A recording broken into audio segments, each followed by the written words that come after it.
We good, Jimmy? Thank God. I hate looking like Scorpion and sounding like Bane. I can't believe the board of directors decided to mandate everyone on the island wear masks again. Quarantine is over, dang it! What is it now, Jimmy? Seriously? They want me to read their announcement on the air? Ugh. Fine. Put me on for a second. Effective July 20th, 2020, all employees working on or around Monster Island will be required to wear masks at all times. This is an effort to slow down the spread of COVID-19 and prevent any of our guests and older kaiju from contracting the virus. There will be some exceptions made as mentioned in the memo published this morning. Please submit any and all questions to HR where they will be answered in a timely manner. As always, thank you for helping us find a better way forward. We will begin selling masks in the gift shop starting Monday. The price per mask will be $25.99 and our employees will receive a 3% discount when they use their official employee key cards at checkout. A percentage of the proceeds will go toward maintaining and preserving the island. Signed, the Monster Island Board of Directors. I'm glad that's over with. I know their envoy, what's that guy's name? William H. George III or something, delivered more memos. Is it not enough that I retweet these memos when the board posts them on Twitter? Ugh. They told you something big that's not in a memo? What? A special premiere of Godzilla vs. Kong in November on the island? Jimmy, that's so crazy. I'm not even going to bring it up on the air. No buts. Anyway, I'll post those other memos on the website, which I guess includes the one about the stupid new color-coded uniform jumpsuits they have for everyone. I can't stand wearing this. Joe and Joy are almost here? Good.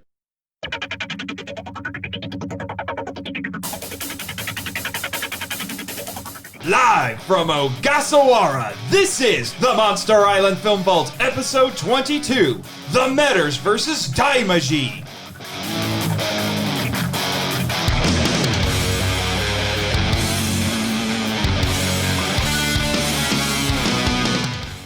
Hello, kaiju lovers, and welcome to the Monster Island Film Vault, a podcast seeking entertainment and enlightenment through tokusatsu. I am your host, the curator of the vault, Nathan Marchand, and I am delighted to say, I've mentioned this in the previous episodes, a couple of my friends who have not been here in a really long time have finally returned to the island, my friends, Joe and Joy Metter. Welcome, guys. Thanks for having us back on the island. How'd you get here today? I don't know. It's kind of like a lost thing where... Well, it's one of those, you have to, board a train, and then a plane, and then a boat, and then I have no idea. Oh, so what you're saying is you took the traditional route that all the tourists who come to Ogasawara, that's what they do? They take a train to the port, and then they ride the boat for a day to the island? Yeah, no, we decided to make a vacation of it. Yeah. To a volcano. Yeah. There was Volcano? There was some sizzling going on earlier. Oh, yeah, the floor is lava type thing. Yeah, that is unfortunate to the... I'm glad we moved the studio away from that. Yeah. We do have a nice mountain here on the island, but thankfully it's not a volcano. Really, Jimmy, you beg to differ? You're a NASA engineer, not a seismologist. Whatever. Anyway, actually, you're not the only ones who have come back. You've also brought along Teddy Kong. Yeah, Teddy Kong is here, and we have acquired a Bitzilla. Yes, so we have one old friend and a new friend here with us today. Yeah, your lovely little dachshund. Yeah, Bitzilla is more quiet unless he sees people go by, but he might try and attack your feet. Yes. Oh, There see, you go. he's already made the first of his cameo appearances. Yes, Yeah, you're lucky that Did you see Gamera out there? It's okay. You're lucky I was able to convince the board to give me the proper permit so you could have the dogs on here. Yeah. I imagine it's an insurance risk with all the other monsters. Well, after all, aren't all dogs emotional support dogs? Depends on the dog, I would say. I've seen a few that wouldn't qualify. I've seen a few that need emotional support. Yeah, we also have one here on the island called King Caesar, who's a lion dog. Well, I don't know if I would necessarily call him emotional support animal. He did help defeat Mechagodzilla once, though. That was nice. Hi, this is Nathan realizing he needs to stop abusing that Futurian editing technology for stuff like this because I keep forgetting to mention what the Toku Topic is going to be for these episodes. It's a habit I need to break as a broadcaster/podcaster. Anyway, the Toku Topics for this episode will be the Sengoku period in Japanese history and the coming of Christianity to Japan. And now, back to the episode. But the reason I have you guys here today, I made the invitation. I'm glad you made a vacation of this. I wanted to have you here to begin what I am calling the Daimajin Days. We will be looking at the Daimajin trilogy from 1966, starting with the titular first film. But before we scurry on over to the screening room for me to show that to you guys, due to contractual obligations, I have to read Jimmy's entertaining info dump. But in the meantime, through the magic of podcasting, after that's finished, we will have watched the movie. You ready? Good. Let's do this.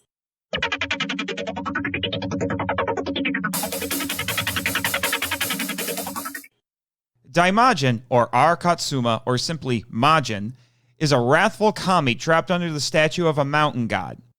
After a giant nail is driven into the statue's head and Kozasa beseeches him for help, the kami inhabits the statue, bringing it to life so it may reap vengeance on Samanosuke. Tadafumi Hanabusa is the brave and heroic young son of a good lord murdered by Samanosuke. He and his sister, the kind and self-sacrificial Kozasa, seek to reclaim their birthright 10 years after their parents' murder when they were children and free their people. Kogenta is the tough yet pragmatic vassal who took the lord's children with him into the woods after Samanosuke's betrayal and now seeks to help them in their quest. The pious and faithful priestess Shinobu proclaims the coming wrath of the mountain god and encourages the youths to overthrow the tyrants. Samanosuke is the traitorous and brutal vassal who murdered Lord Hanabusa and rules the land with an iron fist, enslaving and oppressing the people. He has aspirations of conquering the capital. The human and kaiju plotlines are mostly separate until the final act of the film when they unify. However, Daimajin's presence is felt throughout and serves as a driving force for some of the characters. Samanosuke is the problem, although Daimajin becomes the problem briefly at the end. The protagonists spend much of their time rescuing each other and avoiding his soldiers. Shinobu frequently says the people must pray to the mountain god for deliverance, which ultimately gets her killed by Samanosuke. In order to crush the people's hope, he sends soldiers to smash the Daimajin statue with hammers, but it's unaffected. They drive a nail into the statue's head, and it bleeds, summoning a storm and earthquake that kills them. The problem is solved when Kozasa beseeches Daimajin to help, even attempting to throw herself from the top of a waterfall to do so. The statue comes to life, goes to the village, and kills Samanosuke and his soldiers. His wrath turns to the villagers, but he is placated by Kozasa's tearful pleading and turns to dust. The script by Tetsuro Yoshida is a simple court drama/adventure tale with a focused story and a handful of characters. The special effects supervised by Yoshiyuki Kuroda are allowed to shine thanks to the cost-saving measure of recycling sets from Daiei Films' Rishin Chanbara or Samurai films, which look excellent. The Daimajin suit worn by Chikara Hashimoto is a marvel. Its stiffness works to the actor's advantage, given that Daimajin is supposed to be made of stone, and it helps make his movement sharper. The miniatures rival anything seen in a Toho film at the time. The on-location filming is impressive, especially the waterfall. The transition from location shooting to the sets is seamless. Other techniques used included rotoscope, animation, and matte paintings, all of which look great. This is a dark and deathly serious period fantasy film with a tremendous amount of gravity. This is an experimental film because, with a few possible exceptions, there had never been a period kaiju film before. Combining the kaiju and chanbara genres was a bold move at the time. It was also a bit risky not making a kaiju film for the family or children audience. While the film is in keeping with the chanbara genre, it expands style for the kaiju genre by being set in feudal Japan and borrowing heavily from samurai films. By doing so, it becomes one of the most distinctly Japanese films and trilogies in the kaiju genre. Humanoid monsters, or kaijin, were also uncommon at the time, making Daimajin, the monster, unique. The film was made to capitalize on the popularity of both kaiju and chanbara films at the time, but it was clearly made to entertain both the general adult audience and fans of those genres. It was made for 100 million yen, but box office figures are unavailable for the film. It did well enough that 2 sequels were made the same year, though. The film won a Japanese Cinematography Miura Award. It was licensed in 1967 to syndicated television by American International Television and retitled Majin Monster of Terror after a brief exhibition in Honolulu, Hawaii the year before. While it has faded into semi-obscurity, it is beloved by kaiju fans. Several forces are at play. The antagonist's disbelief in the supernatural clashes with the faith and spirituality of Shinobu. This is illustrated in the scene where Samanosuke holds Shinobu at gunpoint. The oppressed peasants are vacillating between hope and hopelessness. The Daimajin statue bars a demon from escaping. The usurpation and murder of Lord Hanabusa was a common practice at this time in Japanese history, when a vassal could overthrow the ruler. Vengeance and mercy are at odds as Daimajin, who almost seems like a force of nature, wreaks havoc in the village. A central theme of the film is faith. Shinobu is unwavering in her belief that the mountain god will deliver the people from oppression. Similarly, Kozasa offers to sacrifice herself twice to convince Daimajin to act on their behalf. Tyranny is shown to be a tremendous evil. Birthrights are reinforced as Tadafume and Kozasa seek to reclaim their father's lordship. Daimajin, while morally ambiguous himself, dispenses justice on the oppressors and shows mercy to the villagers after Kozasa covers a child he would have crushed, implying her purity stayed his wrath. Oh man, I can't wait to discuss this in the Toku Talk. Let's go!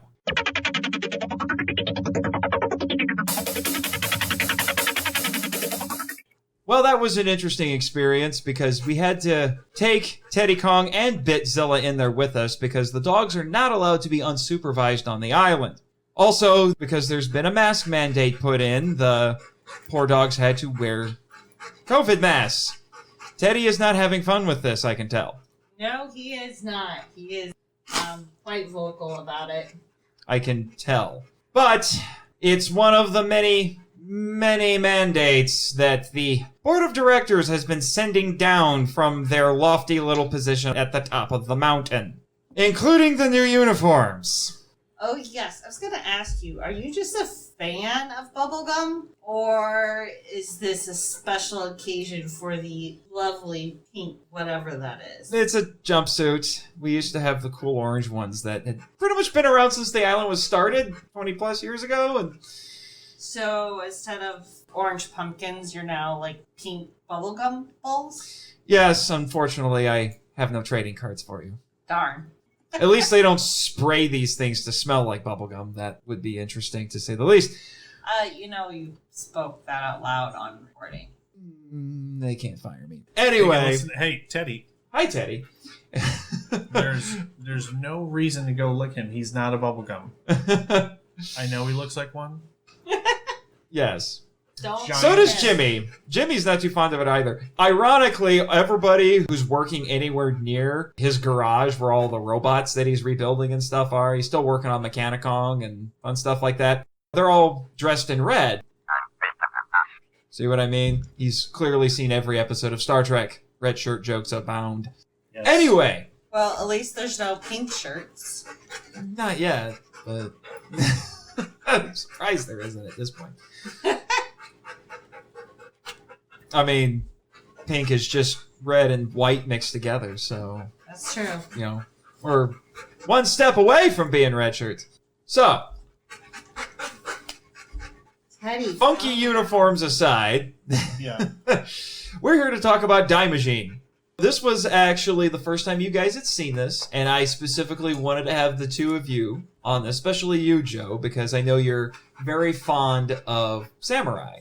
Yes, And so I figured, I know Joe and Joy are not necessarily into the whole kaiju thing, but I think they could get into Daimajin, because it's more like a samurai movie that just happens to have a monster in it, but in this case, the monster is a stone statue that comes to life.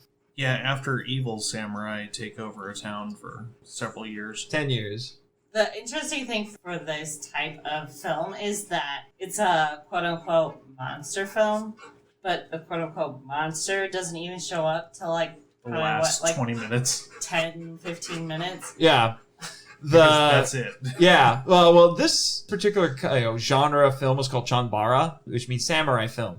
And Daiei Studios that made these films was actually very well known about that. Those were good money makers for them. At that time, chanbara samurai films were a lot like westerns were in the United States. They were just very popular. Yeah. And there's a lot of parallels that can be drawn between American Western films and chanbara samurai film. Heck, one of the most famous westerns ever produced was inspired by a samurai film. Yeah, the Seven Samurai. Which then led to the Magnificent Seven. Yeah. So, as I said, lots of parallels to be drawn. And apparently somebody walked out the door! We're recording, dang it! Anyway. Jimmy's mechanical interns getting out of line. You have interns? Oh, so you're denying that you have robot interns? Right. We've had a few androids visit, correct? Just saying. Oh, shut up! You're wearing the same lightish red uniform! Moving on. And you're right, the monster, so to speak, doesn't show up until those last 10, 15 minutes. Yeah, somewhere around there. But I would say Majin's presence is certainly felt throughout it, especially at the beginning. Yeah. But you don't really see him until later. I've actually been doing a bit of reading on that, and the funny thing is, this is a complaint I've heard a lot, even from people within the kaiju fandom. They complain that the best parts of the movies are the last 20 minutes or so when the monsters actually show up. And I've actually found out that those are actually tropes in Japanese storytelling. Yeah. Particularly if you look at kabuki theater and no theater. The way they would structure things is you would have these very long, often contemplative beginnings, a lot of exposition, and then the finales are explosive. And that definitely is true here. So the thing I really appreciated, like cinematography, I can't say the words. Cinematography, yes. That word. How they filmed it. The thing I really appreciate with some of the older movies, especially from Japan, is the real, it's not cheap, crappy graphic. It's like real location, which makes it all the more powerful because it's tangible. Yes. They were certainly switching between sets and actual on-location photography in this. And it seemed pretty seamless. It was pretty seamless. I was pretty impressed with when we did get to the scene where they're going up to Daimajin's mountain and there's a waterfall, that's a real waterfall. Yeah. You can't fake that waterfall. No. Not unless you have a giant budget. Not back then. Now you could. Oh, yeah. But even you can fake everything now. It's a different feel. It's a different reality. And it's not the uncanny valley, thank God. Since we're on the subject of that, let's stay on the subject of the cinematography. We'll talk about the special effects as well. I think the effects in this are actually pretty fantastic. I mentioned to you guys when we were watching it that my favorite shot in the entire movie, and you'll get used to this because you're coming back for the sequels, is when Daimajin has his hand in front of his face, because when he comes to life, he's still stoned. Then he brings his hand up in front of his face, and it does this wipe. And it's a absolutely seamless wipe. As his fist comes up and past his face, it turns to flesh. And it is absolutely fantastic. It was so stunning. I don't know that they could have done that any better now with today's technology than they did then. Yeah. I think it's more impressive that it was done 50 years ago. 1966, man. So 44 years ago. No, 54 years ago. My math was off. As I said, it's more impressive that they did that 50 years ago. Wait, Yeah. did Jimmy do that math for you? Of course you would deny that. I get it. You're the engineer. I'm the English major. I can't math. You can't English. Actually, I take that back. You can. I don't know how, but you can. I've read your blogs. Anyway. You don't get into NASA without learning to English first. Jimmy's story is interesting, to say the least. But anyway, the other thing that I really like about this is, yes, it's a suit, but unlike most kaiju suit actor performances, you actually get to see this actor's eyes. Yeah, It's an even more genuine performance. Now, the mask isn't very expressive, and I think that was on purpose, because it's supposed to be like, say, like a kabuki mask. Yeah. That is not expressive. It's static, but you can see the actor's eyes. I think that actually makes the performance even better. And the only other time I can think of besides the Daimajin movies where something like this was attempted, where it was a giant monster where you could see the suit actor's eyes, was War of the Gargantuas, which will be covered on the show a little bit later this year. And I loved your reaction, Joy, when we get to where Daimajin is stomping into the village to exact vengeance upon the bad guys. And the camera is situated right behind some of these soldiers in a tower. And you can see Daimajin off in the distance a little bit. And they're like, oh my gosh, it's a statue and it's coming after us. Majin, oh my gosh. And at just the right time, like there's this long pause, like Majin just stops. And I don't know how long it was, but it was pretty long. It was this like 3 or pregnant 4 pause. seconds. And then he just turns sharply and looks at him. And they're like, ah! And they freak out because he looked at him and then he starts coming straight for him. And you had pretty much the same reaction, except you were quite delighted. I was like, wait for it. Wait for it. Wait for it. And boom. It was perfection, I have to say. It was. I love that. And I also agree with the eyes, because I was actually like really impressed with, I mean, basically the only thing you could see besides the actions was the eyes. And it really made the performance because it blended the stone statue with a quote-unquote live human being. Mm-hmm. Like, I actually like wrote one of my 2 notes for the whole movie. And apparently Teddy Kong agrees. Like, I know. Gamera was messing with you. It's okay. Yeah, he was weirdly excited by Gamera, I'm just saying. He knew that you guys came here to watch a Daiei movie, but unfortunately it wasn't Gamera. Yeah. Because it's the same Gamera studio. I know that's weird to think about, because I know you've seen the MST3K episodes for those old Gamera movies. Yes. It's kind of weird to think that the same studio produced Daimajin. Because it is as not Gamera as you can get. It's Okay. stunning how much quality is in Daimajin versus Gamera. Anyway, your note. okay, sorry. Now that we have Teddy calm down for the second. Somehow, like, you're still able to really see the emotion in his actions, which is really crazy impressive, because really the only thing you can see are the eyes and then his, like, arm movements and things like that. And even that is relatively few, honestly. Yeah, I mean, really. He it's doesn't very- gesture a whole lot. No, he doesn't. No. But it has to be the eyes, that mix of stone and flesh. The eyes do say it all. Yeah, It's like, you're next. Yes. you could really pick up the emotion. And yeah, okay, it could be also because he had a scary, like, I'm angry face. I was just really impressed. Yeah. How Which they- is but that's only when he's flesh. Yeah, The- I know. When the stone face is very blank. Yes.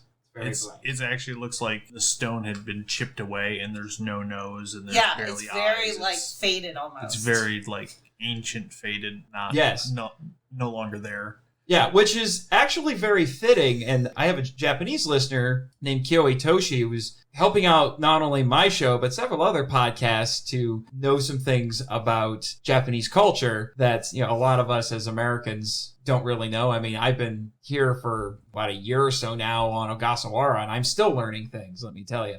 There's a common misnomer that Daimajin is a samurai. He's not.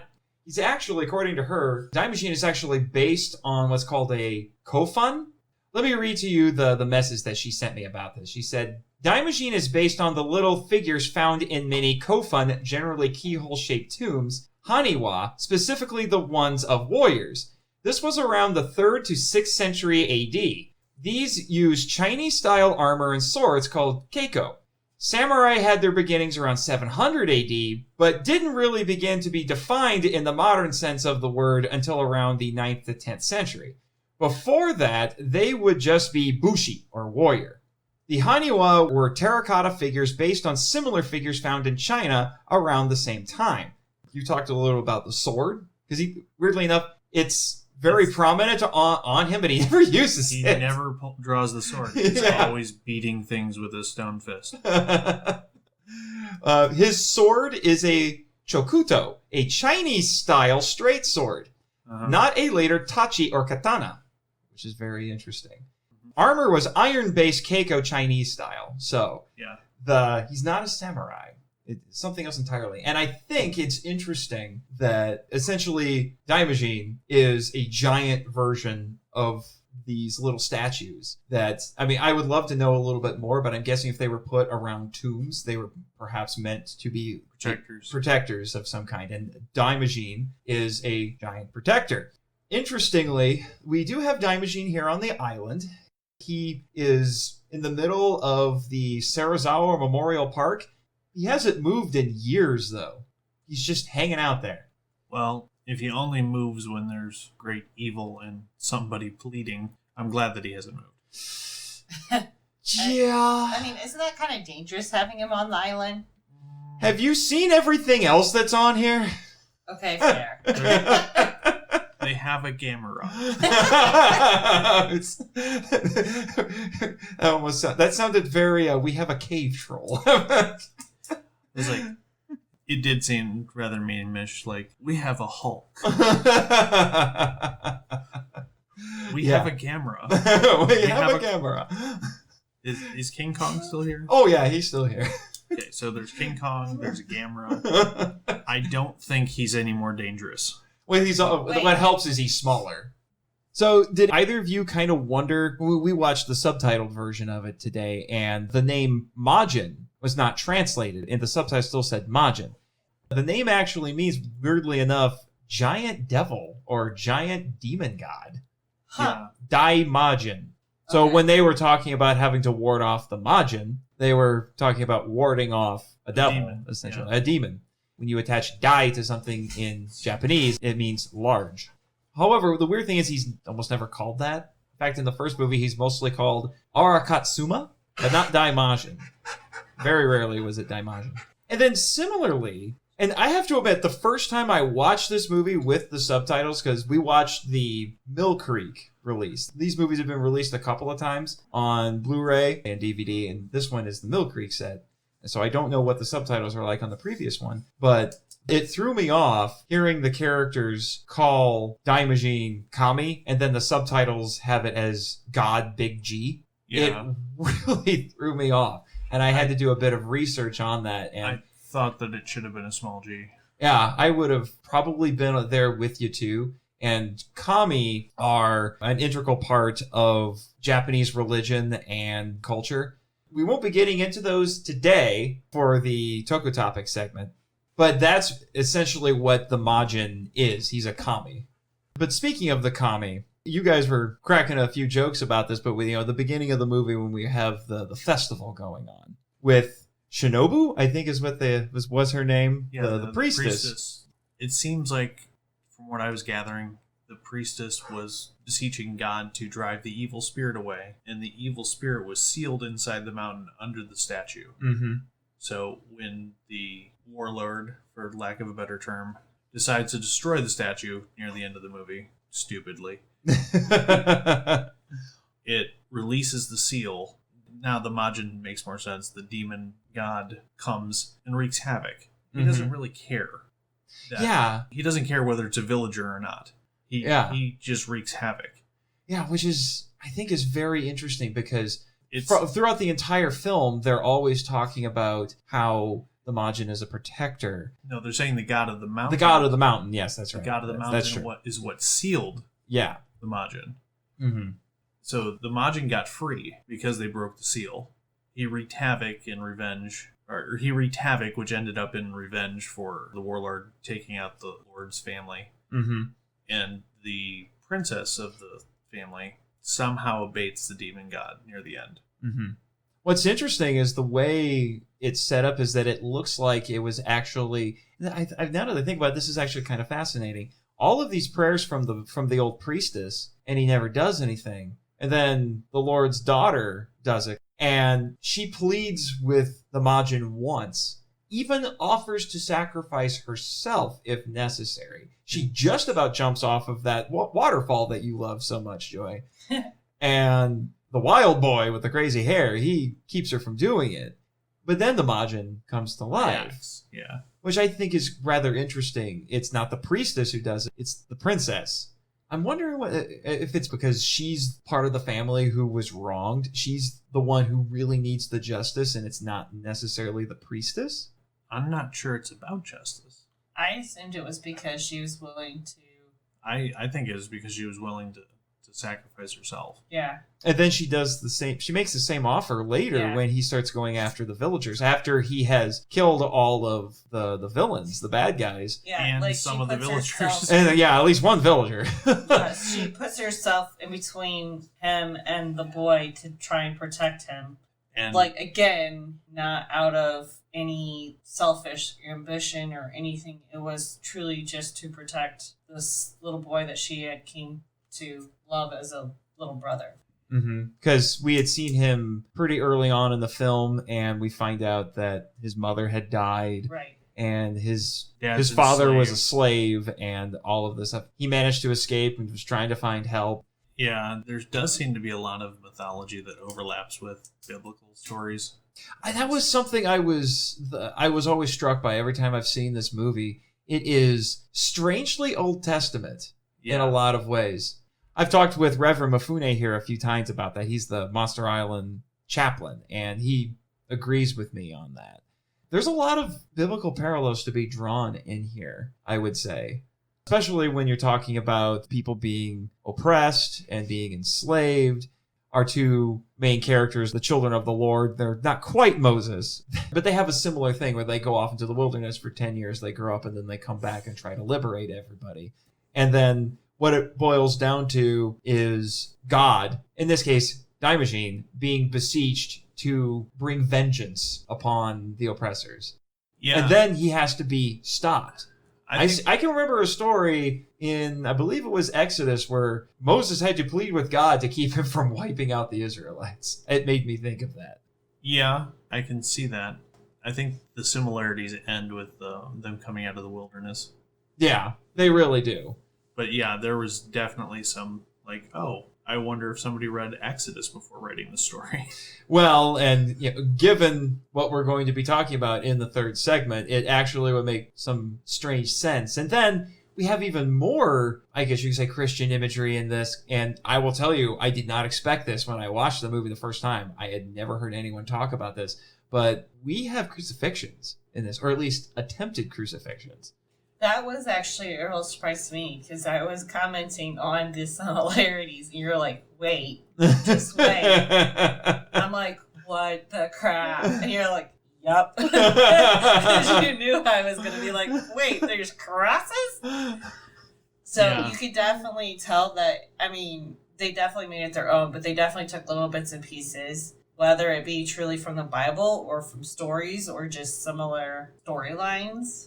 And then there's even, I would say, more layers kind of thrown upon this, because our villain, Sonosuke, the guy who overthrows the Lord, Daimajin gets his mitts on him. Doesn't just crush him in his hand or something like that. No, that's too easy.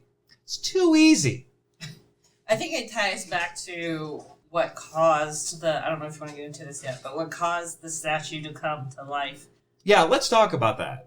Okay. Let's talk about that, because we talked about Kozasa beseeching him. But before that, and I find this fascinating, we have all of these villains. This is feudal Japan, and all the bad guys don't believe in Daimajin. They keep writing it off as just some crazy story. So I was just like, this is actually kind of fascinating. None of these bad guys seem to have any spiritual beliefs. They write all of it off. Yeah. Well, And they keep denying it, even when the evidence is right in front of them. They keep denying it. And the priestess keeps proclaiming it like she's this Old Testament prophet. The wrath of God is coming. Well, and the few that speak out against it, they're like, are you sure? Are you really sure we should be doing this? They're immediately silenced. Be like, basically, shut up. You don't know anything. You do what I tell you. Yeah. So there's all this denial. And then they start to get to the point where they think, okay, we need to do something about this. So they come up with this brilliant idea. Let's smash the statue. You did make a joke. It looked like one of them wasn't actually hitting the thing. It wasn't. It was like a good... It was at a distance. So he's probably like, it doesn't have to actually hit. It'll be okay. I mean, like, you could definitely, like, put your hand in front of it and not get hit. I'm just saying. Yeah. But beside the point. So they go there, and they have all these hammers, and they're trying to smash the statue. So it's weird. They've been denying that the statue could do anything, but now suddenly they feel the need to destroy it. Well, they're trying to destroy the people's faith Will to resist. Yeah. and will to resist, and their common I don't think they desire cared. to fight. I don't think they cared about the faith because they don't care about spiritual beliefs. They were just like, these people are still resisting us, even after we've been lording over them for 10 years. No. What is this common thread? It's the old lord, the son and daughter that's still left over. No, you're not playing with Gamera. and it's this belief that the god of the mountain's going to protect us. And That's faith. Yeah. yeah, But he's saying that they don't care about it. they don't care about the faith, but they're more caring about, like, okay, this is the will to resist. Yeah, it's inspiring resistance. So they go to care destroy about, it. Yeah. And then they try to smash it with hammers. Nothing. Doesn't dent it at all. Practically bounces right off. It's nice rubber mallet work there, guys. Yeah. And then they get their leader, not Sanosuke, but the leader of this group of soldiers says, get a nail. So the idea is they will drive the nail into the rock. You can crack it. Yeah. So then they put the nail on Daimajin's forehead and they start hammering it in. And he starts to bleed. The statue starts to bleed, and then they freak out. And at which point I said, talk about hitting the nail on the head. And my thought was, you really can get blood from a stone. Really? Mine was way more original. Oh, shut up. They're both old cliches. I'm telling you, man, I don't know what your deal is today. Do you really want to start something with me? Really, Jimmy? My wife is not as helpless as the woman in that story. And I can vouch for that, man. She knows how to fence. You want to deal with that? No, for the last time, you don't have a lightsaber! Although, given the kinds of crazy alien tech and everything we have on this island, who knows, maybe he built one. Disney's coming to take it from you, Jimmy. I don't know how to feel about your confidence. I agree. This new generation of Jedi is not here. Oh, yeah. Speaking of Jedi, we totally forgot to bring up the really funny part where we've realized that Lucas... Yes! Yes. Oh my gosh! I totally forgot about that. Yes! I know George Lucas was a huge fan of Kurosawa, but I am 110% sure he saw, this particular Daimajin movie at the very least, because, oh my gosh, I should screenshot this. Wait. First, you have to talk about the Indian whatever dance they were doing that makes you think of the planet of... Yeah, the Endor. Endor. Yeah, Endor. I was like, why do I feel like I'm on Endor? Yeah, with really tall Ewoks. Yeah, we didn't bring that up. It was the festival at the beginning. And that was at the beginning. To ward off the evil spirit. Yeah, which interestingly, and I forgot to bring this up when we were talking about that originally, but the fact that they're doing all those really big close-ups on the masks and all of that is also a callback to theater. Mm-hmm. So there's a lot of, I guess you could say, Japanese theatricality that's been put into this. I even kind of wonder if maybe you were complaining a little bit about some of the acting at the beginning. The overacting. That maybe totally that had been part of it as well, because I know in Kabuki theater, their acting is big. It's a little over the top. Well, so I wonder if maybe that had been part of it. That was definitely part of it. I hope. Let's just say that. Yeah. But no, the one that felt really obvious is we get to the end when Daimajin is going through and slaughtering the bad guys and they rush back to a castle to take refuge. And the emblem that's on the front of the door looks just like the insignia for the Rebel Alliance, except it's not red. I mean, it looks so much like it, you would think Daiei could sue George Lucas. I mean, it looks so much alike. Yeah. To which I said, fight against the Empire! Wait. Yeah, about that. But no, well, so we were talking about, before we got on our little Star Wars sidetrack, because, you know, check that off of your, off of your MIFV bingo Star Wars reference. If you're playing the drinking game. I haven't developed the drinking game quite yet. Although it'd probably be like take a shot every time my producer interrupts me. Anyway. And also take another shot when there's a Star Wars reference. Yeah. So we were talking about the nail. So he comes to life and he actually leaves the nail in his head the whole time. And then we get to the end and we get more cross imagery. Because there's debris from one of the structures as it's been collapsed while Daimajin goes on essentially his rampage. And he takes Sanosuke, but he doesn't crush him in his hand. That's not enough. That's too good for Sanosuke. He puts this guy against this cross-shaped beam, pulls the nail out of his head. And I was telling you, because you even said, it's like, is he just going to leave the nail in his head? And I said, wait for it.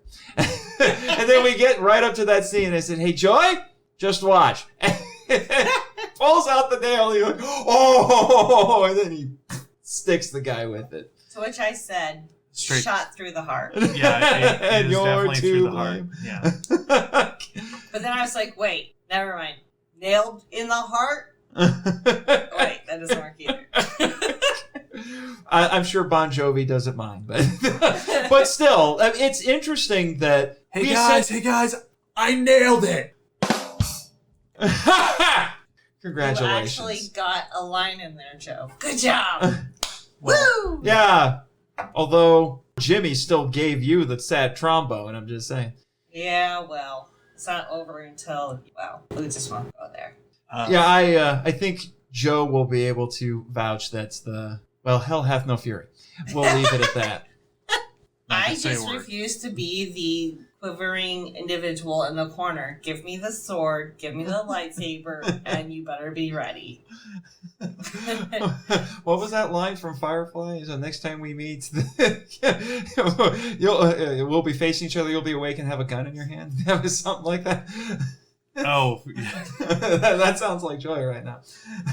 But Jimmy, you look up the line. I don't have time right now. Yeah. But anyway.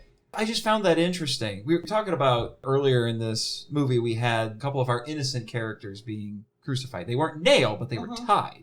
But the imagery is striking. And then at the end, our bad guy, the one who truly is guilty, is essentially crucified. But he's only crucified with one giant nail right into his chest.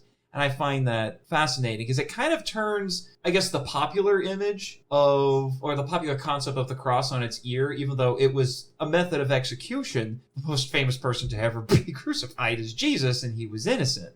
But now here, essentially, it's the same thing. Except in this case, it is the wrath of a god being poured out on this guy. Yeah, it is very interesting imagery. And like we could even go into the whole part of mercy and all of that, but the imagery is like stark different because the innocent people are saved and the evil person, quote unquote, is put on a cross with a nail through his heart.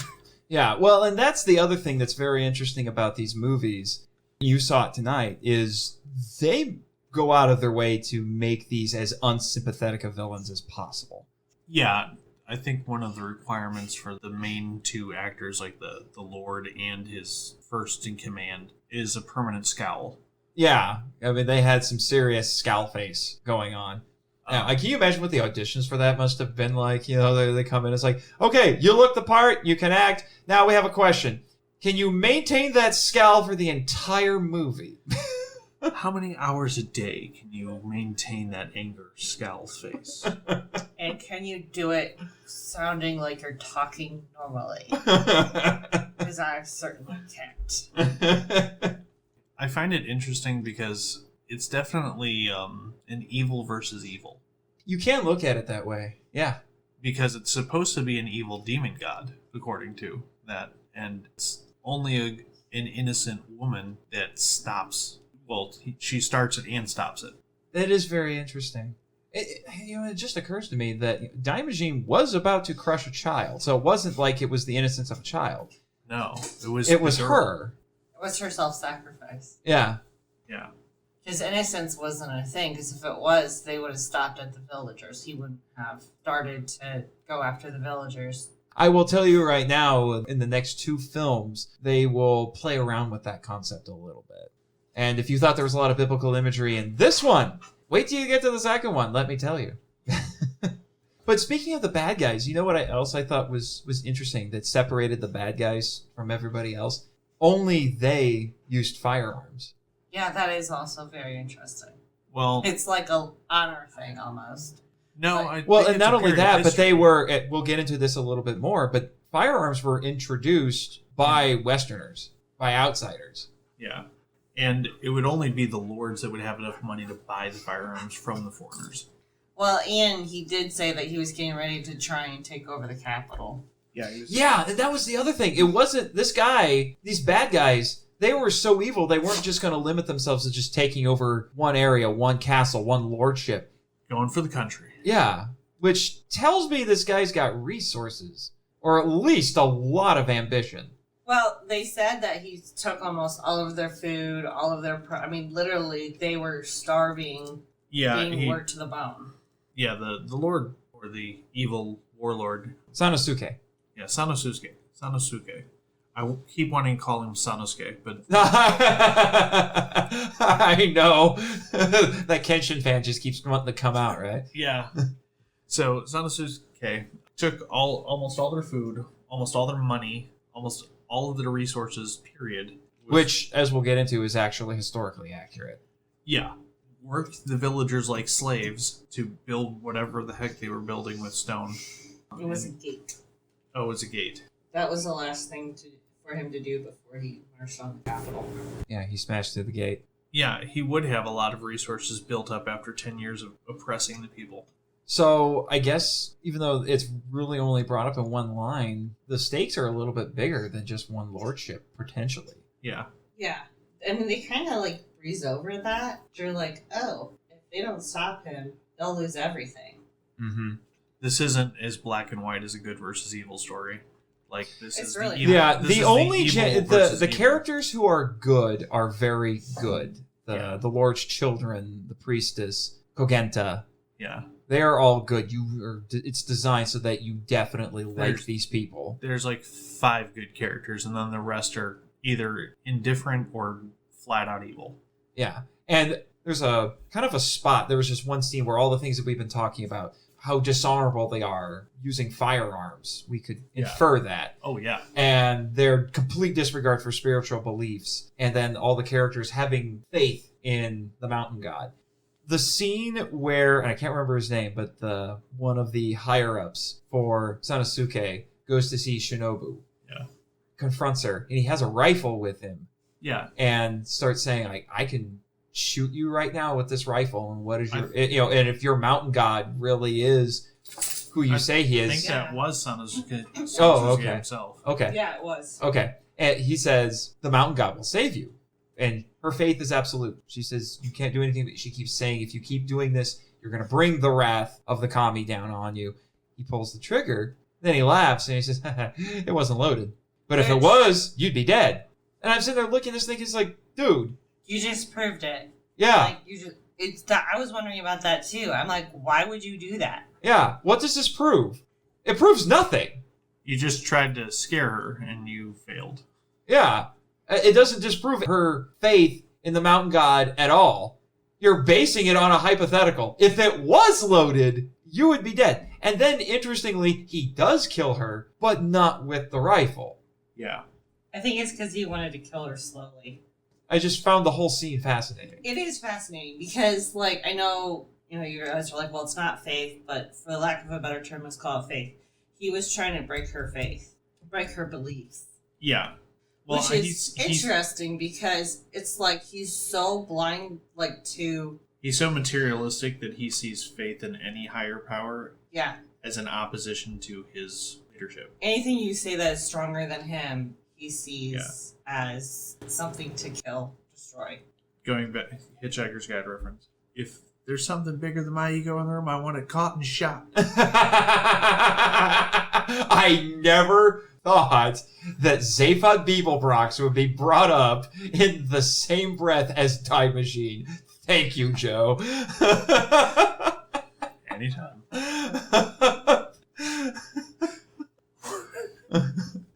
I want to cut that in a trailer with it. Like, just the line from Zaphod from, like, the audiobook recording with, like, that guy, like, pointing it at the priestess. If there's like a fan edit. Yeah, fan edit. If there's anything big, if there's anything bigger than my ego in this room, I want it found immediately and shot. I love it. So we've covered a lot of stuff about this movie, but before we wrap up, unless you guys have some final thoughts that you want to offer, I'll just ask this one more question. I should have asked it actually at the beginning of the segment, but apparently today I'm a terrible host. What did you think of this movie? Like, if you were reviewing it, we're not a review podcast, but if we were going to review this movie, where would you land on it? So going into it, I knew it was something to do with a monster, but outside of that, I honestly didn't remember. We talked about it at one point, like, I don't know, months ago. So I really honestly totally forgot what the plot was about, so I was totally coming in it blind. I mean, totally, utterly blind. And I'm like, okay, so, like, it was kind of slow in the beginning, but the more we talked about it, the more I was so fascinated by the storyline. Because, okay, yeah, in the end, the good guys win and the bad guys lose. But it was a very interesting route. It's kind of like a detour. And so it wasn't your typical ABCD plot, which I appreciate because sometimes those can get, like, a little bit obnoxious or boring, or it's so predictable, but you really didn't know if any of the good guys were going to die. You really didn't know. I mean, you knew, like... And I'm really surprised Kogenta survived, because he was tortured very terribly for about 2 days. I really thought, because it's been a while since I had seen it before when we watched it tonight, I honestly thought, I was like, does he die? I'm pretty sure he dies. And then I ended up being wrong. But my gosh, that guy has... that guy's either too stubborn to die, or he's, as Optimus Prime said, made of sterner stuff. Right. My only. He reminds me of Kenshin. Seriously, the only not frustration the sword fighting, is like, the endurance. The translation of the. I know we're almost done. I promise. Calm down. You'll get to see Gamera later. Come here. Is the translation of the statue and the god made it very, very confusing when you're trying to figure out what's happening. Mm-hmm. Like, it wasn't until we discussed it afterwards that I'm like, oh, the demon possessed the statue.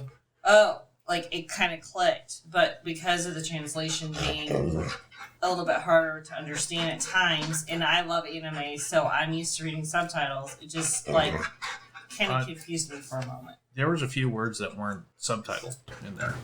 Oh, yeah, and that too. Like, I caught the word for seal, and that's how I knew that the god of the mountain sealed the demon, but it wasn't actually subtitled correctly in the movie. That's interesting. So, yeah, that part made it a little bit harder to understand parts of the plot.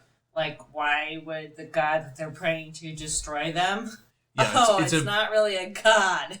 Yeah, it's a pretty big distinction. Like, the god is protecting them from the demon that's in the mountain. And versus... the demon woke up and decided to take out whatever was in front of him, which just happened to be the evil lord first, and then to the village. Yeah. Right, so that part, it really made it harder to understand. Yeah, and I will say, even though I don't want to spoil it too much for you guys, I will tell you that the second film, it plays around with some of these ideas a little bit more, but the biggest problem that the second film has is that it's very much a rehash of this one. The third one goes in a new direction. Other than some thematic elements, the second one will be a lot like this one.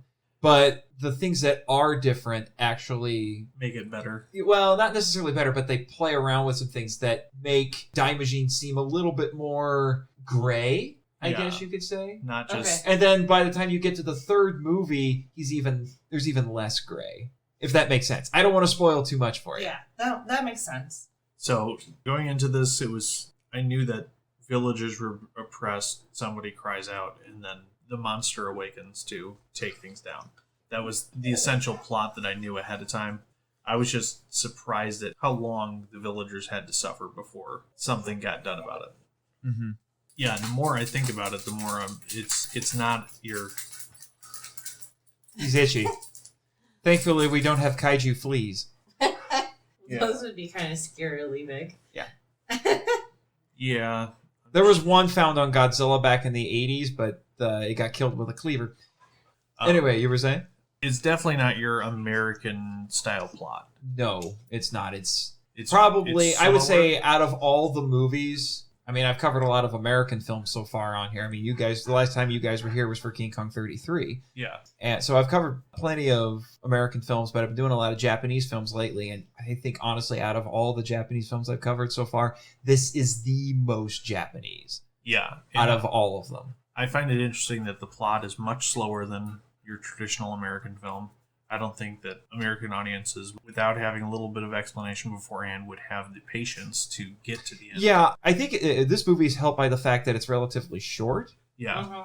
So the slow pacing, I don't think if it would be something that would be problematic, it doesn't wear on you as much. Yeah, this is not a 3-hour film. People, no. This is not Endgame or... I was thinking of Seven Samurai, because that is a 3-hour epic. Okay, yeah, Seven Samurai is really freaking slow, but if you can get through, it's fantastic. Yes. So that's the same story structure, but stretched out to a movie that's more than twice as long. Yes. Well, I think also you still had not so much character development, but story development, even though it was a slower story. You still were constantly learning things. Like, you still were learning how they were dealing, how they were coping.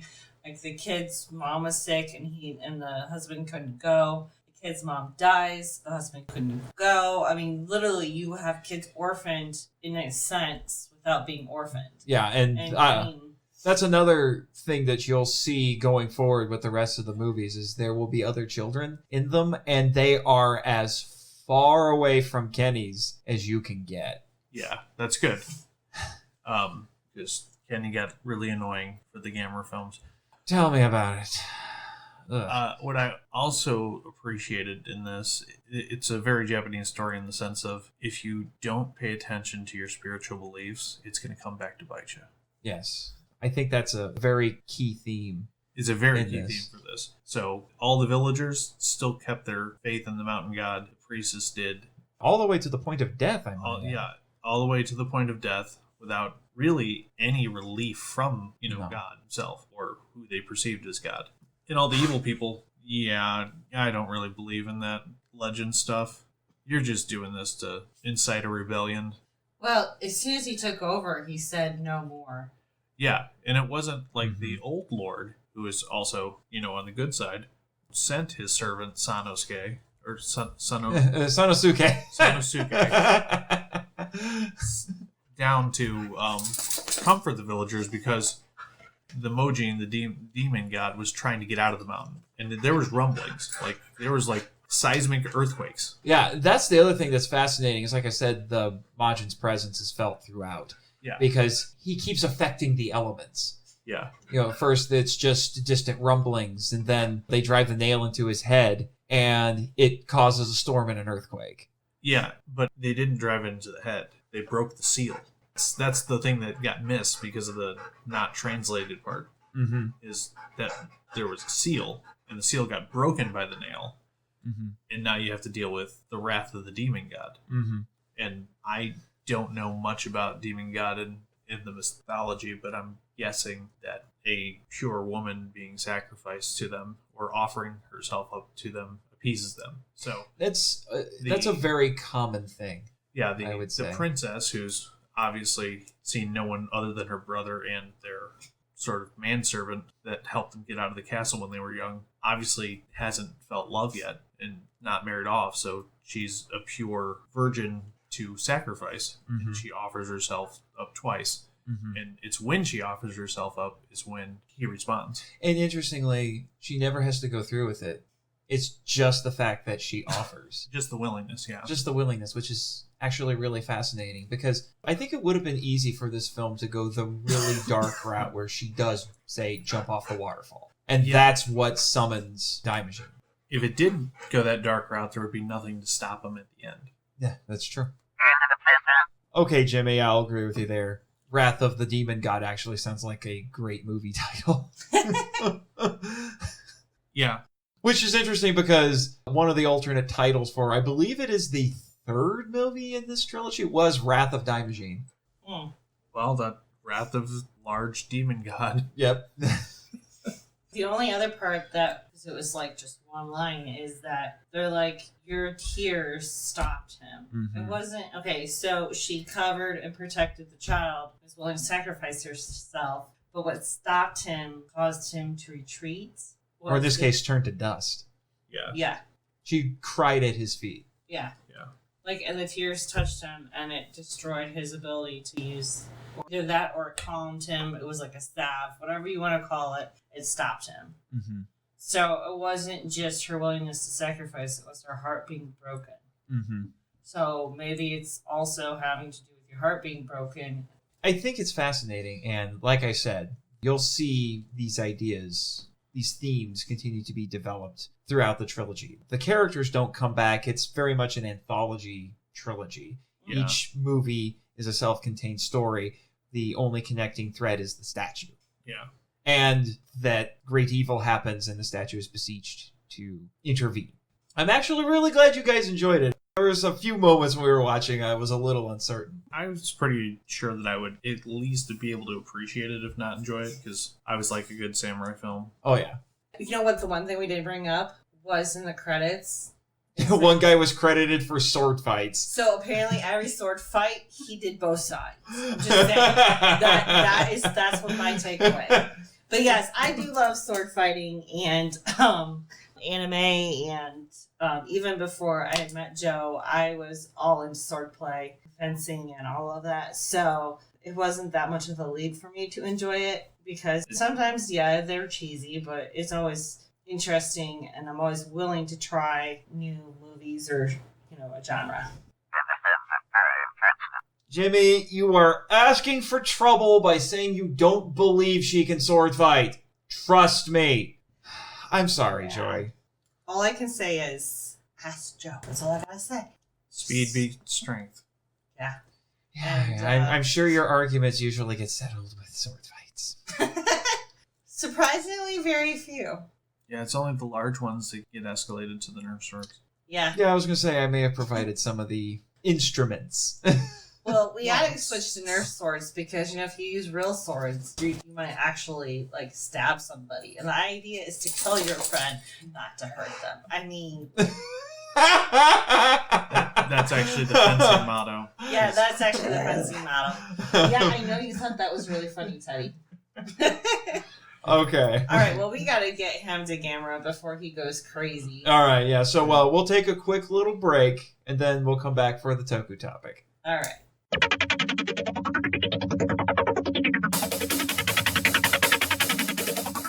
So, with this being a period piece, I figured it would be wise of me to do some historical research on this. And I know, Joe, because of your fascination with Japan, that you garnered at least a little bit of knowledge. Yeah, about but its history. I think the history is one period before I have any real knowledge of. So, the Tokugawa period is where I start my sort of knowledge of Japan and move on.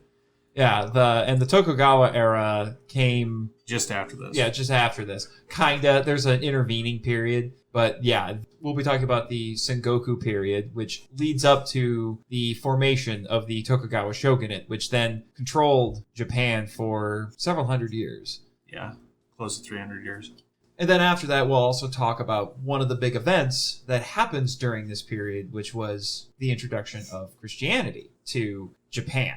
So a lot of very interesting things happened during this era. What's interesting is that they never actually establish in the movie at what point it takes place. I had to figure that out through my research. Let's start with the actual Sengoku period itself. As usual, I over-prepare for this podcast, so I will try to get through what I think is the most important things to talk about with this. But interestingly, while doing my research, I actually found a lot of really interesting details that go to show that the filmmakers really did their homework on this. Yes, it's a fantasy film with a giant living statue, but they actually portrayed the period pretty accurately from what I can gather. The Sengoku period lasted from about 1467 to 1568, so just over 100 years. There is an intervening period that leads into the Tokugawa period that is usually called the Azuchi Momoyama period.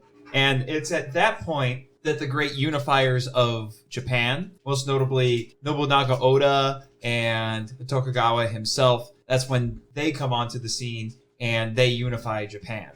Yeah, because the imperial family was supposed to have control. There was too many warlords warring. Yeah. Those warlords that you're talking about were actually called daimyos. Yeah. So there were quite a few of them around. They were carving out their own territory and asserting themselves in different regions, going to war with each other. There's actually one of the names for this era of Japan is the Warring States period. Yeah. Because it was a constant state of civil war. The daimyos were always trying to conquer each other's territory, and it was just a constant back and forth. It was almost unending warfare. Yeah, and the emperor couldn't control it, and that's when the great unifiers came in. Mm-hmm. And when they unified it, they're like, well, we're going to keep the peace by having a military government for now. Mm-hmm. You still have sort of the spiritual aspect of power, but we're going to keep the day-to-day running of things to make sure things don't get screwed up. Mm-hmm. And this was also a period when the capital was in Kyoto, or at this point it was called Heian-kyo. And it started actually with what was called the Onin War. Have you heard of? I think I've mentioned the Onin War on the show before when I was talking about the three treasures. You can correct me on that later, Jimmy, if need be. That was in the mid-1400s. Okay. Lasted about 10 years from what I was seeing. The Sengoku period got its name from Japanese historians because of an unrelated warring states period in China. And like I said, it was brought to an end by the three great unifiers who were Nobunaga, Hideyoshi, and Ieyasu. So there was a shogunate at this time, the Ashikaga shogunate, that actually started up in the 1300s, 1338 to be exact. They held control over the central part of Japan. That's where a lot of the bureaucracy was. Yeah. And then, as you pointed out, we've mentioned this already, the other neighboring states were semi-independent. And interestingly, daimyo, I mentioned the daimyo, the warlords, that daimyo literally means great names. Yeah. Had their own personal armies of samurai. Samurai start to shine in that 13, 14. Yeah, and that's interesting that you bring this up because one of the articles I looked at said that this was a great period of what are called myth making. This is when the samurai became larger than life. These mythic heroes, not unlike medieval European knights. Yeah. Mm-hmm. Or maybe, I guess to a certain extent, although this era did not last very long in the United States, cowboys. Yeah. The cowboy era, interestingly, only lasted, I think, about 20 years, really. You know, the end of the Civil War to about the 1880s, 1890s, somewhere around there. It wasn't very long, but it left, obviously, a very indelible impression on American culture. Yeah, and the early 20th century Japan took the samurai, the idea of it, and then they sort of warped it to have a national pride. Nationalism, which you then see in World War II. Yeah, which brought pretty much directly World War II. Yeah. Their role in that. Mm-hmm. You know how in this movie we saw a lord being overthrown and all of that? That was actually something that was very common. There was a phenomenon of this where you had new rulers who were overthrowing the established order and of branch families. And this was actually a practice that earned a name. It was called Gakokujo, which means those below overthrowing those above. Huh. So yeah. I would venture to say we saw exactly that in this movie. Right. Yeah. And then because of all of this, again, Japan's a patchwork of feudal states. So instead of the rule of law, you have the rule of force going on at this time in Japan. Yeah. And the thing is the position of daimyo became hereditary unless it was challenged by other commanders.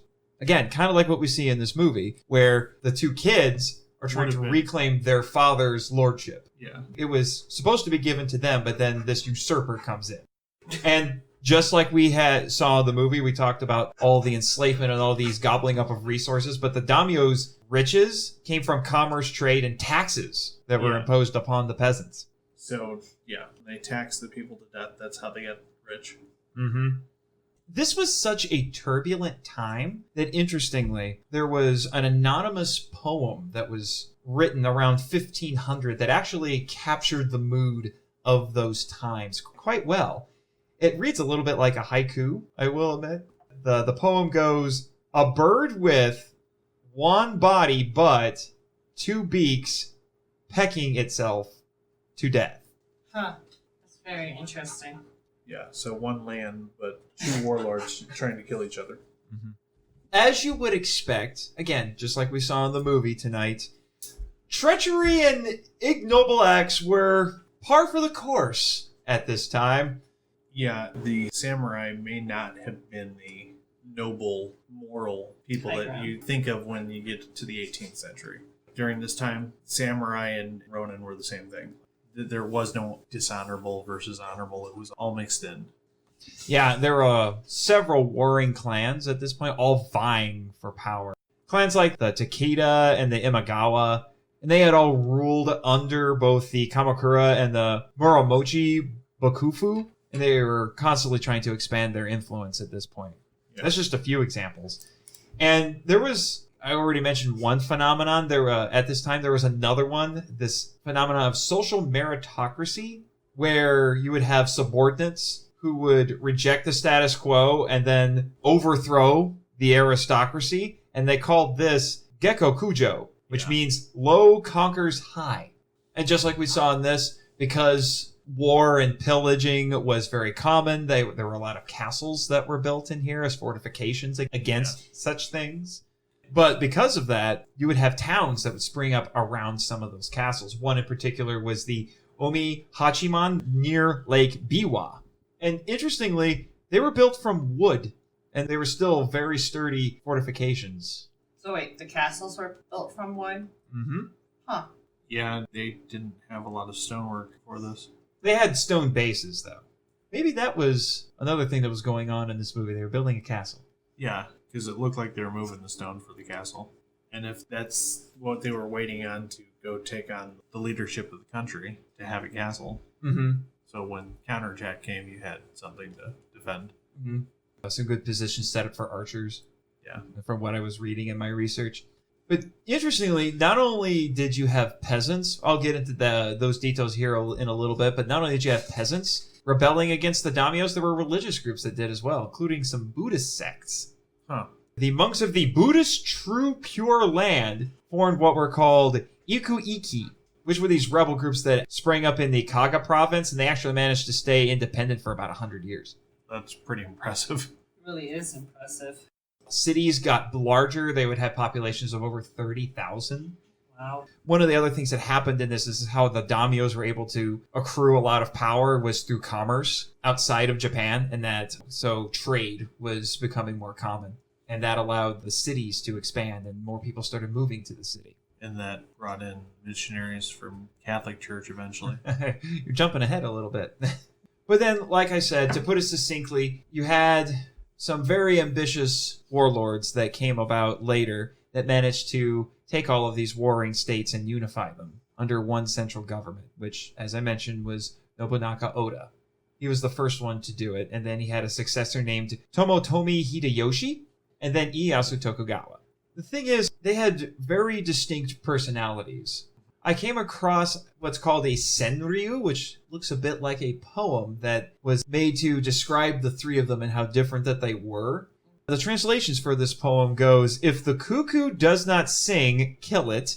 If the cuckoo does not sing, coax it. If the cuckoo does not sing, wait for it. Now, this is describing those three unifiers because Oda was known for being ruthless, Toyotomi was known for his resourcefulness, and Tokugawa was known for his perseverance. Huh. So that actually plays into a little bit of the evil warlord in the story. He would be more like the first one. Like Oda? Yeah, he'd be like Oda. If the citizens aren't obeying, kill them. Yeah, pretty much. Like I said, at this point, there's a lot of things that are happening in Japan at this period.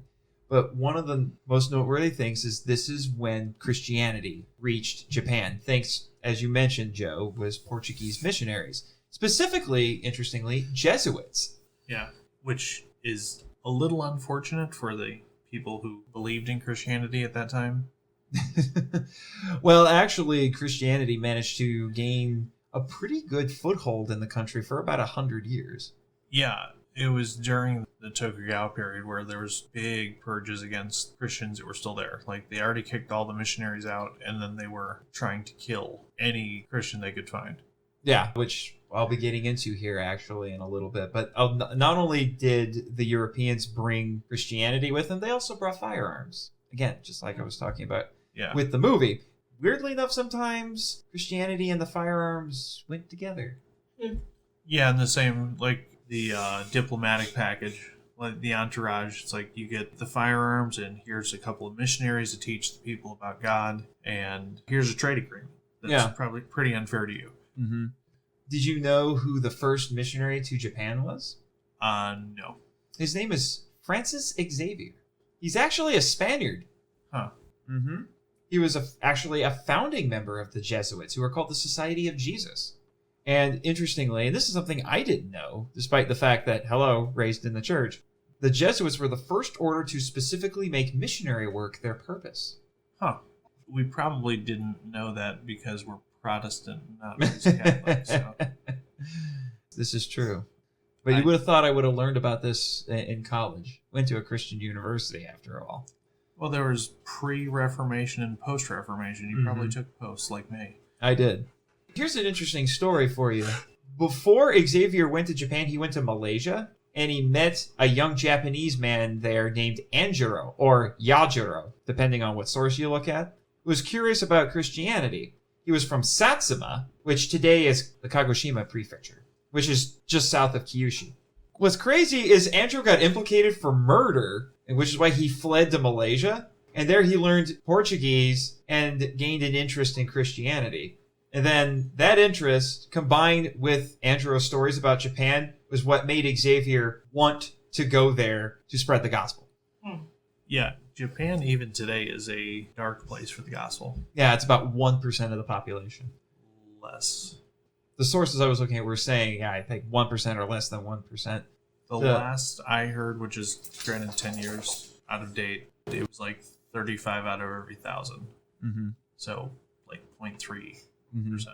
One of the churches I used to go to actually supported missionaries in Japan. And so we got to hear some stories about what they were doing.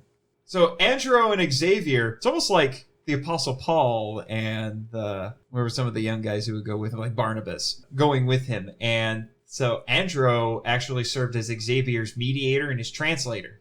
There was one point that Xavier actually wrote, I asked Andrew whether the Japanese would become Christians if I went with him to this country, and he replied that they would not do so immediately, but would first ask me many questions and see what I knew. Above all, they would want to see whether my life corresponded with my teaching. Yeah. And let me tell you, there was a lot of resistance to Xavier and the faith when he was there. They were not easily converted. Most of them were already Buddhist and Shinto. Which they believe in many, many spirits and gods. Yeah. So. Well, and there were some things that actually made things really complicated.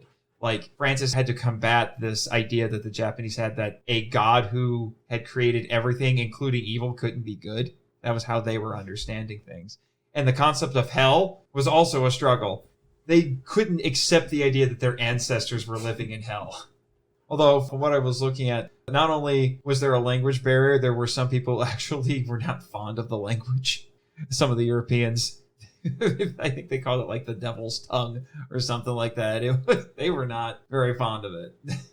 Yeah, Japanese is not the easiest language to learn. So, thankfully, Xavier was able to gain some notoriety in Japan. He was allowed to preach in a lot of different places. The European missionaries were actually pretty impressed with the Japanese people, but there were some cultural differences that they had to get around. This was some funny stuff that I was finding in here. The Europeans were limiting their meat intake to fit in with the Japanese. But here's something I thought was kind of funny now. The Europeans couldn't be persuaded to bathe daily like the Japanese did, because for them, they only did it weekly or something. Every fortnight, so every 2 weeks. Yeah. They compromised by doing it every week. Yeah. That seems like a weird concept to be. Well, European cleanliness was not a high standard. No, it was not. But unfortunately, there were some hostile relationships between them and the Buddhist clergy. Yes. They didn't much care for them. There were some interfaith friendships, but the Jesuits often accused the Buddhist monks of being lazy, among other things, that might be a little unsavory for a family show. I'll put it at that. Yeah. And the Buddhists got mad at them because they thought they were spreading lies. And then some issues that they had with trying to translate certain things into Japanese proved problematic. And I think you and I had actually talked about this multiple times over the years, because you actually used to work with somebody who was formerly a missionary to Japan. Yeah, when I worked at a church camp over a summer, and the missionary in Furlough was from Japan and had been there for over 10 years. Yeah. So one early translation error that they had was Andro, I mentioned earlier. He translated the name God as Dainichi, which is a Buddhist deity. Oops. Which led people to think the priests were from a new Buddhist sect, and he didn't figure this out for 2 years. Yeah, that would be an issue.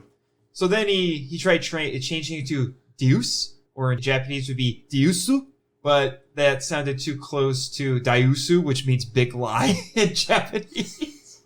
And then they ended up settling on Tenshu, which means Lord of Heaven. But they also kept finding that a lot of their translations had Buddhist connotations. So they tried to use Latin or Portuguese words instead for new ideas. Yeah, and they also found, even in this movie, they were using the god of the mountain as Kami. Yeah.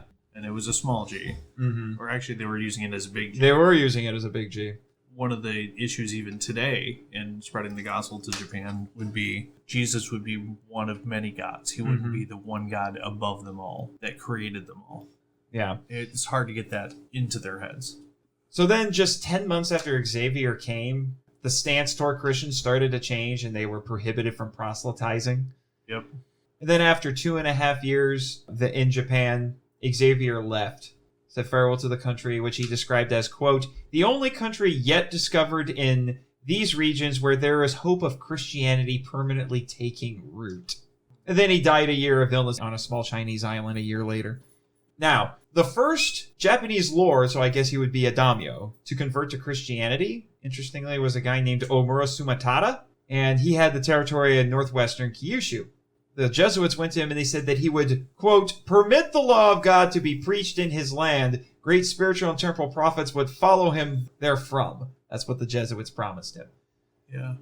So even though it seemed like he was being motivated by material gain, he was pretty zealous for his faith. He would go around and he would burn temples and shrines. His actions did provoke a revolt from a rival family member. Say that doesn't sound like it would bode well for Christianity in the long term. Yeah, not really. Interestingly, the Jesuits spent a lot of time in Nagasaki. And at the time, Nagasaki was just a small fishing village. But it started to grow because of all of the foreign activity that it was attracting. Yeah. Now, we mentioned Nobunaga Oda earlier. He didn't become a Christian, but he did patronize them. He was favorable, I guess you could say, toward them. Yeah. Because by being favorable toward the missionaries, he was able to trade with the Portuguese. And he got guns. Yeah. Which came in handy. I'm not sure which one of the three great ones was not favorable, but... We'll get to that. Yeah, But interestingly, he also wasn't fond of Buddhism. He thought the Buddhists were hypocrites because they, quote, preached about suffering while living in luxury.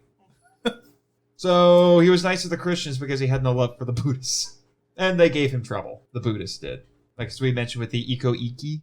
Yeah. There was also a guy Xavier met named Otomo Soren, who was the lord of Bungo, which is in eastern Kyushu. He converted to Christianity, was very zealous. I found some very interesting things about him, but for the sake of time, I'll skip over him for now. One of the most important things to know about him was that he started the first official Japanese embassy to Europe. Oh. And it actually went and toured in Europe a little bit. But then Hideyoshi, the second of the unifiers, in 1587 issued an edict to expel the missionaries, though not all the Europeans. That came later. Yeah. He was concerned about the lords converting and then forcing their subjects to convert.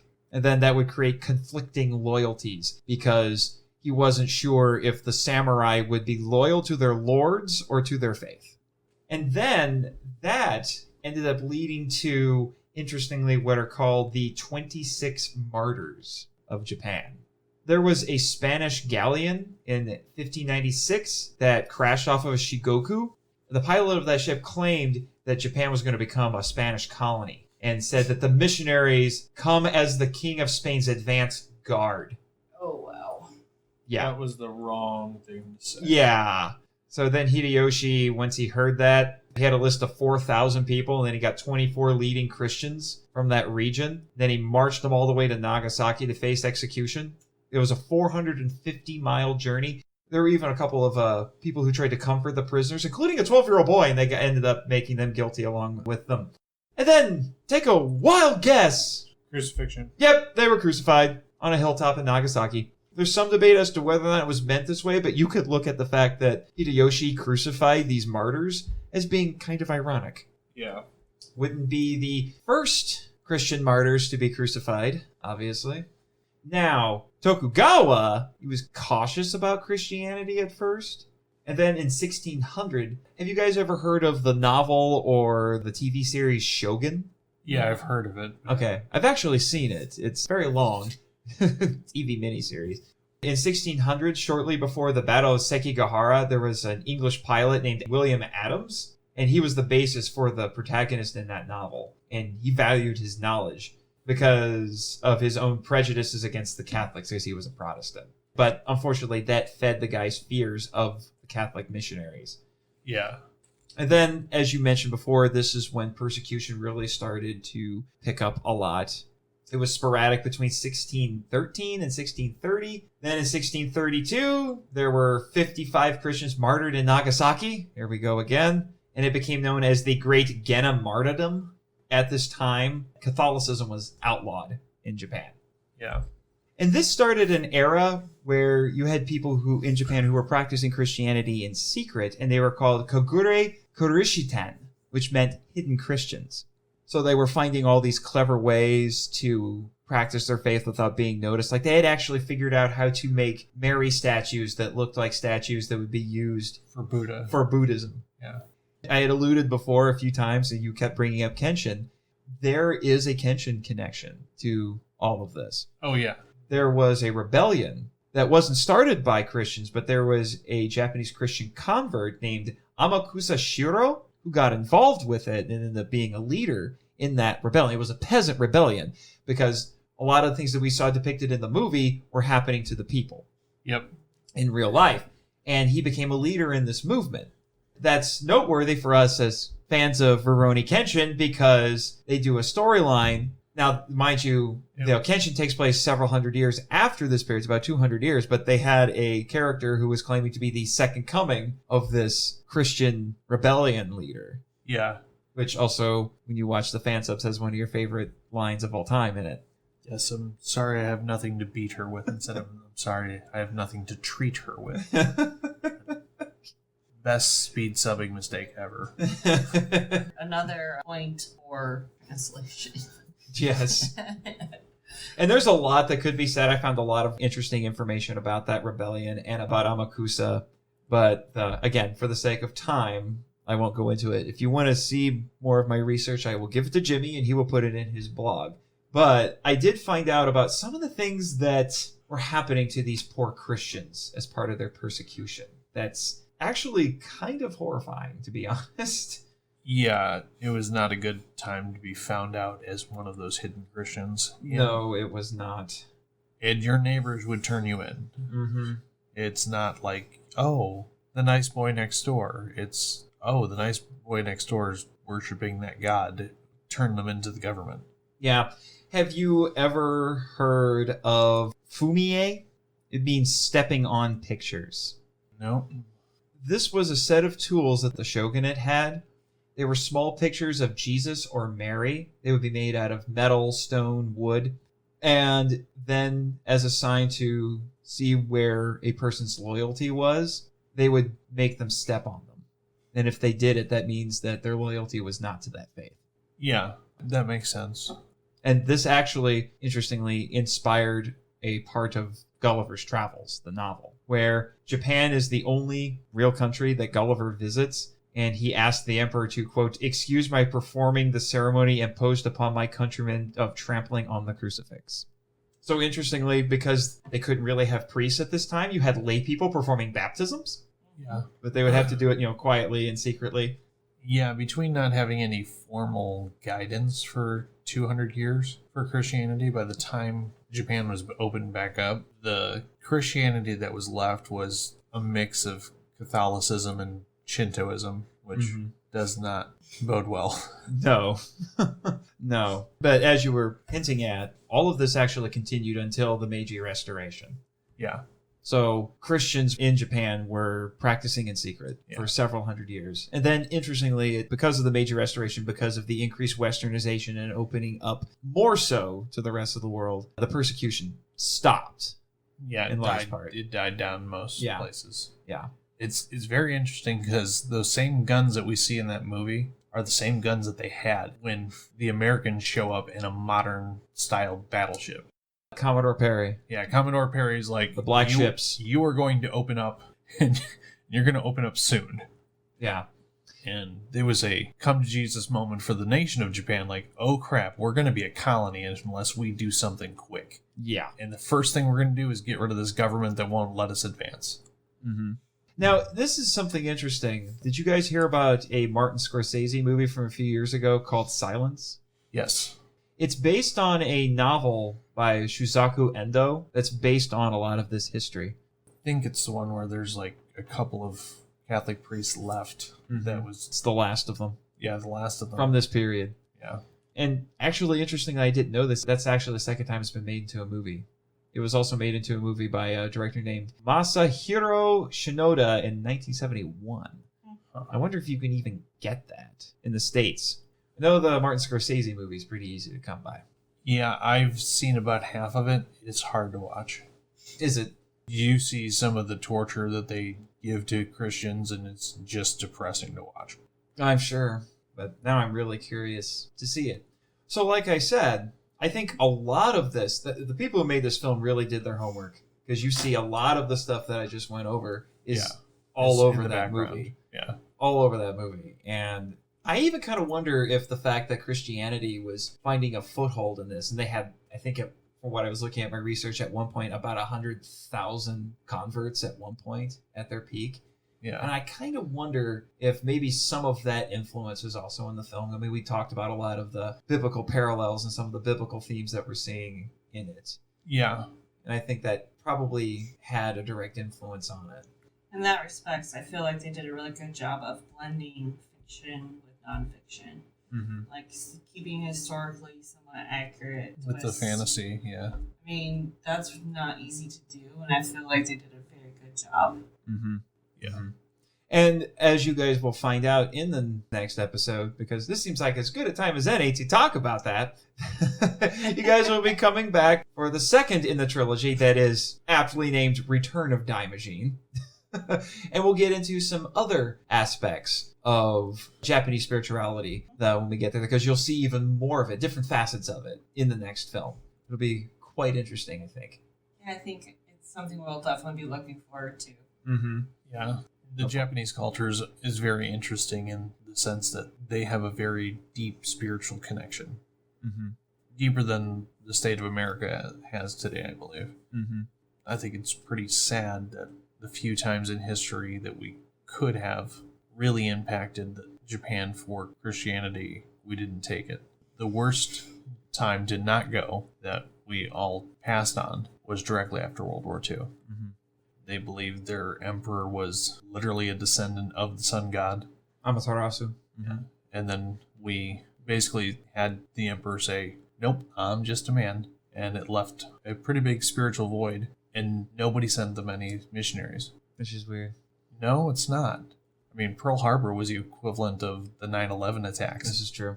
You didn't see a big rush of missionaries to go to Iraq. No, you're right. And by the time the wound had healed enough for the Western countries to go in, they had already filled that void with materialism and Japanese economic miracle. Mm-hmm. Yeah. The great prosperity that came. Yeah. So anyway, got a lot to look forward to. In the intervening episode, I will be doing yet another mini analysis on the 1963 Toho classic Atragon, which is actually one of my all-time favorite tokusatsu films. And I think you would enjoy it too, Joe. It's not really a monster movie. It's more like a Jules Vernean sci-fi adventure story, but with a very Japanese flavor. Now, there is a monster in it, but not a whole lot. So it's sort of a kaiju movie, but not really. It's weird. I think you could say that about a lot of Japanese films. Trust me. Tomoyuki Tanaka wanted kaiju in everything because he's like, you know what makes money? Monsters. Put monsters in everything. Monster love stories. Don't get me started. There are people like that on Twitter. There are Mothra and Godzilla shippers, man, and it's disturbing. Yeah. And hopefully, and I'll talk with him afterward, but hopefully, Joy, you haven't been put off too much by Jimmy, who seems to think he's going to pick a fight with you or something. I don't know what he's got going through his head. Well, I don't give him a second thought. It is what it is. Mm-hmm. But I do know how to sword fight. Will you stop it, Jimmy? Quit saying you don't believe her, okay? Knock it off. Jeez, I'm going to have to separate you two next time you come over. Thou thinks you protest too much. See what I mean, man? Don't mess with her. Known her a lot longer than you have. Okay, here's yet another insert using Futurian editing technology because I forgot to do something very important, the Patreon shoutouts. In order to make up for that, I'm starting a new way of doing the shoutouts. So let's get to it. Keeps the nail in his head the whole time. And then we get to the end and we get... Travis Alexander! Michael Hamilton! Co-hosts of the Kaiju Weekly podcast. Danny Domana! Author of the Godzilla novelization project. Eli Harris! Chris Cook! Host of the One Course Radio podcast. I hope you guys had fun with that. I'm going to make that a regular feature when I do the Patreon shoutouts just because, let's be honest, that bit on Ultraman Z is just asking to be mimicked when it comes to this. All right, back to the episode.